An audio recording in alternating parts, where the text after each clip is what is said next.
Welcome back to Saha D quotes. நம்ம சேனலை subscribe பண்ணாமல் பார்த்தீங்கன்னா மறக்காம சப்ஸ்கிரைப் பண்ணுங்க. இன்ஸ்டாவில் பார்த்தீங்கன்னா நம்ம பேஜை ஃபாலோ பண்ணுங்க. நாங்கள் வெற்றி பெற்ற பிறகு நிர்வாகத்துக்குள்ள போயிட்டோம். ஒரு வெற்றி விழா அப்படிலாம் எடுத்து இது வரைக்கும் தலைவர் வச்சு நான் கொண்டாட கூட இல்லை. பாத்தீங்களா நீங்க? இது வரைக்கும் திமுக ஜெயிச்சிருந்தா என்ன பண்ணிருப்பாங்க? அப்படியே மன்னர் ஆட்சி மாதிரி ஒரு என்ன சொல்றது, ஒரு தங்கத்தை தலையில வச்சிருப்பாங்க. அன்னைக்கு வெள்ளி சேர்ல உட்காந்தாரு, அது மாதிரி தங்க சேர் பண்ணிருப்பாங்க. எங்க மேல பாத்துருப்பீங்க நினைக்கிற வீடியோ ஆதவ் அர்ஜுனா வந்து பேசியிருந்தாரு. எப்படி பேசியிருந்தாரு அப்படின்னா, நாங்க ஜெயிச்சுட்டு வெற்றி கொண்டாட்டமே கொண்டாடல. இந்நேரம் திமுக காரங்க ஜெயிச்சிருந்தாங்கன்னா என்ன பண்ணியிருப்பாங்க? ஏற்கனவே உங்களுக்கு வந்து வெளியில சேர் செஞ்சு போட்டு உட்கார்ந்துருந்தாங்க. இப்ப தங்கத்துல சேர் செஞ்சு போட்டிருப்பாங்க. யாருக்கு? ஸ்டாலினுக்கு வந்து தங்கத்துல சேர் செஞ்சு போட்டிருப்பாங்களா? மன்னர் ஆட்சி நடந்திருக்குமா? நீங்க ஜெயிச்சு எப்படிலாம் நீங்க கொண்டாட முடியும்? ஜெயிச்சது 108 சீட்டு. நீங்க ஆள் பிடிக்கிறதுலயே ஒரு வாரம் 10 நாள் போயிருச்சு. ஏன்னா அதுக்கப்புறம் பிடிச்ச ஆளை சரி பண்ணி வைக்கிறதுக்கு அடுத்த 15-20 நாள் போயிருச்சு.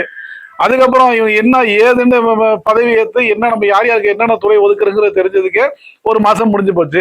எப்படி நம்ம வெற்றி கொண்டாட முடியும்? நம்ம ஜெயிச்சாதானே வெற்றி கொண்டாடுறதுக்கு. அதெல்லாம் போக இவனுங்க வந்து திரும்ப திரும்ப திமுகவையே குறை சொல்லிட்டு இருப்பானுங்க. திமுக வந்திருந்தா நேரம் என்ன பண்ணிருப்பாங்கன்னு தெரியுமா? 1500 ரூபாய் மகளிருக்கு கொடுத்திருப்பாங்க. 8000 ரூபாய்க்கு டோக்கன் கொடுத்திருந்திருப்பாங்க. நான் முதல்வன் திட்டத்துல இருந்து அத்தனை திட்டமும் அருமையா போய்கிட்டு இருந்திருக்கும். இதெல்லாம் சூப்பரா போய்கிட்டு இருந்திருக்கும். தமிழ்நாடு நிம்மதியா இருந்திருக்கும்.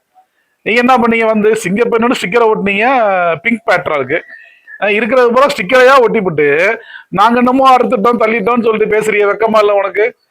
லாட்டரி குரூப்புக்கு இப்ப என்ன இந்த ஒரு மாசமா என்ன பண்ணிக்கிட்டு இருக்கானுங்கன்னா, எங்க எல்லாம் அந்த வெட்டெல்லாம் இருக்கோ அவனுங்க எல்லாம் பிடிச்சி கட்சியில சேர்த்துக்கிட்டு இருக்கானுங்க. இதுதான் இவனுக்கு பண்ணின ஒரு மாசம் பண்ணின சாதனை. இதை வேற நாங்க கொண்டாடவே இல்லை வெற்றிய. இதெல்லாம் நியாயமா இருக்கா? அதெல்லாம் வெக்கமா இல்ல உனக்கு இதெல்லாம் பேசுறதுக்கு? நீ ஜெயிச்சிருந்தா தானே கொண்டாடுறதுக்கு. நம்மளே ஏற்கனவே மைனாரிட்டி வந்து எப்படி மெஜாரிட்டி ஆகுறதுங்கிற அதுக்கே நம்ம தடவிக்கிட்டோம், காலில் வந்துக்கிட்டோம், எந்திரிச்சுக்கிட்டும் வந்துகிட்டு இருந்தோம்.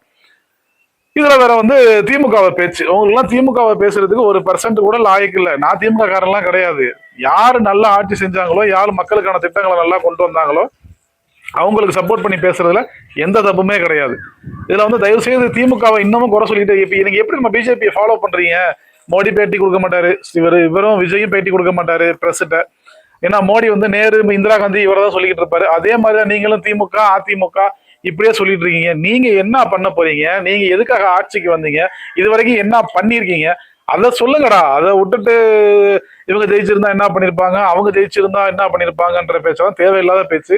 இனிமேல் உங்களை இந்த மாதிரி முட்டாள்தனமான பேச்சு பேசுனீங்க அப்படின்னாக்கா உங்களுடைய மார்க்கெட்டை நீங்களே கொஞ்சமா சரிச்சுக்கிறீங்கன்னு தான் அர்த்தம். அடுத்தடுத்த வீடியோல பார்க்கலாம். Thanks for Saha D quotes. நம்ம சேனலை சப்ஸ்கிரைப் பண்ணாம பாத்தீங்கன்னா மறக்காம சப்ஸ்கிரைப் பண்ணுங்க, லைக் பண்ணுங்க, ஷேர் பண்ணுங்க, கமெண்ட் பண்ணுங்க.